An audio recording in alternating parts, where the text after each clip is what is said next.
Si celebra oggi, 3 aprile, la Fiesta de Patrie dal Friul, un'occasione per ricordare alcuni passaggi fondamentali della storia di questo territorio e i 948 anni della Costituzione dello Stato patriarcale. La cerimonia ufficiale in programma domenica 6 aprile a Sacile, dove furono promulgate le Costituzioni della Patria del Friuli, e sarà trasmessa in diretta da Telefriuli a partire dalle 9:45. Con William Cisilino, direttore dell'Arlef, abbiamo parlato del significato di questa giornata.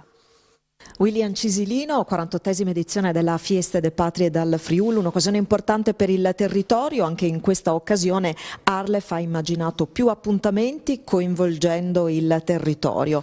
Partiamo dal significato della Fiesta de Patrie dal Friuli.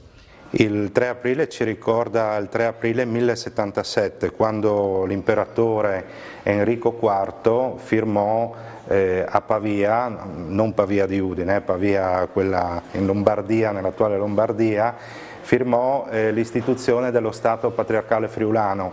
In pratica decise di attribuire al patriarca di Aquileia, che già amministrava da secoli il territorio, chiamiamolo così, ecclesiastico, molto più ampio perché andava da Como al lago Balaton, come si suol dire, decise però di affidargli anche il potere temporale sul territorio della Patria del Friuli e poi anche sul territorio dell'Istria, una parte della Carniola.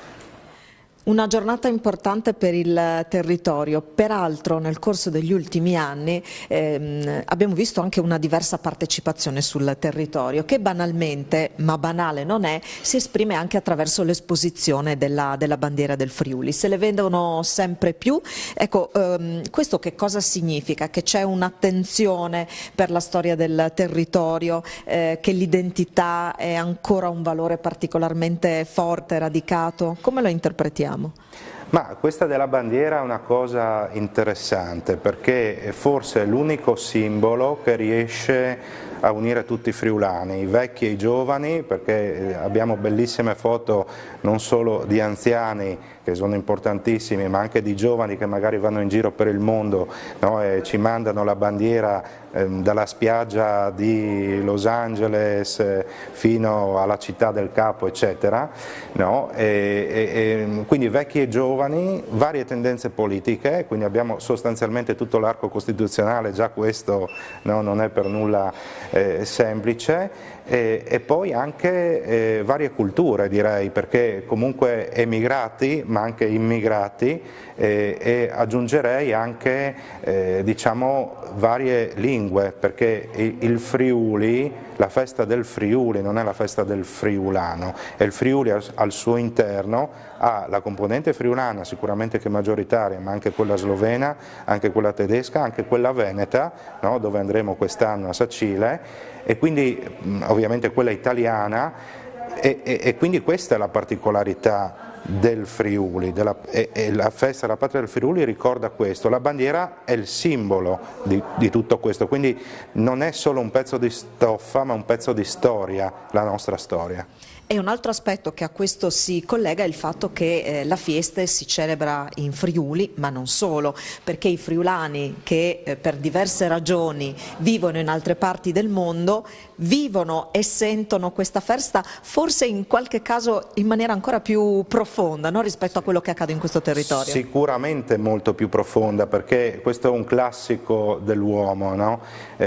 Noi sentiamo veramente la nostra identità quando siamo lontani da questa identità. La nostalgia, quindi l'amore per un luogo, questo è l'etimo, no, della parola, sorge quando siamo lontani da quel luogo, no? Oppure anche la mancanza di una persona, la lontananza sai è come il vento, diceva una canzone, perché più sei lontano e più lo senti. Quindi i nostri emigrati e emigranti e anche le generazioni successive, no, quando noi li incontriamo siamo sempre meravigliati di questo grande amore, e ci chiediamo ma perché noi non abbiamo tutto questo grande amore magari, no? E loro sono lì a ricordarcelo, quindi ci danno un grande contributo anche da questo punto di vista. È un'importante occasione di riflessione. Per la cerimonia ufficiale diverse sono appunto le località che vengono scelte nelle varie edizioni.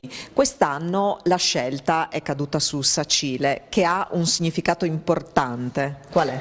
Il significato innanzitutto è che soprattutto noi che stiamo nella zona udinese dobbiamo metterci in testa che non è che il Friuli inizia a Udine, ma inizia semmai a Sacile e a Gorizia, no? Se prendiamo l'est e l'ovest, no? Quindi questo l'ho imparato da un goriziano anni fa, perché organizzammo una festa del Friuli e qualcuno disse siamo venuti qua ai confini del Friuli, e un goriziano disse no, voi siete venuti all'inizio del Friuli, no? Quindi siamo andati a Gorizia anni fa e adesso andiamo nell'altro inizio del Friuli, proprio a rimarcare che il Friuli non è solo il Friuli che parla friulano, ma il Friuli anche che parla veneto, di cultura veneta, come Sacile, fu friulana anche di lingua, ma poi le vicende storiche portarono a un cambio linguistico, ma ciò non significa nulla, perché all'interno del Friuli, come ricordavo prima, convivono tutte le lingue, tutte le culture, e Sacile anche diciamo così nei secoli è stata una città fondamentale per il Friuli,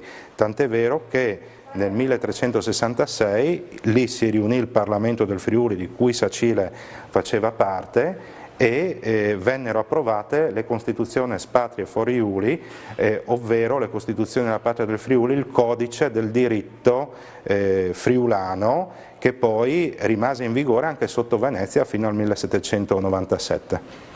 Ogni anno questa festa diventa anche occasione per entrare più in diretto contatto con quella che è la storia di questo territorio, quindi nuovi spunti di riflessione, nuove occasioni per conoscere meglio quello che è stato il nostro passato. A fronte di questo, e per chiudere, come vivere questa giornata, come vivere la festa della Patria del Friuli? Ricordandoci che noi veniamo da questi luoghi, e questi luoghi che magari a volte possono apparire diciamo così, non voglio dire privi di storia, ma comunque che magari non hanno queste grandi storie, in realtà se andiamo a scavare hanno grandi episodi storici, una grande appunto storia che affonda le sue radici nel passato e che ci rende orgogliosi di conoscerla e soprattutto attaccati emotivamente alla nostra terra.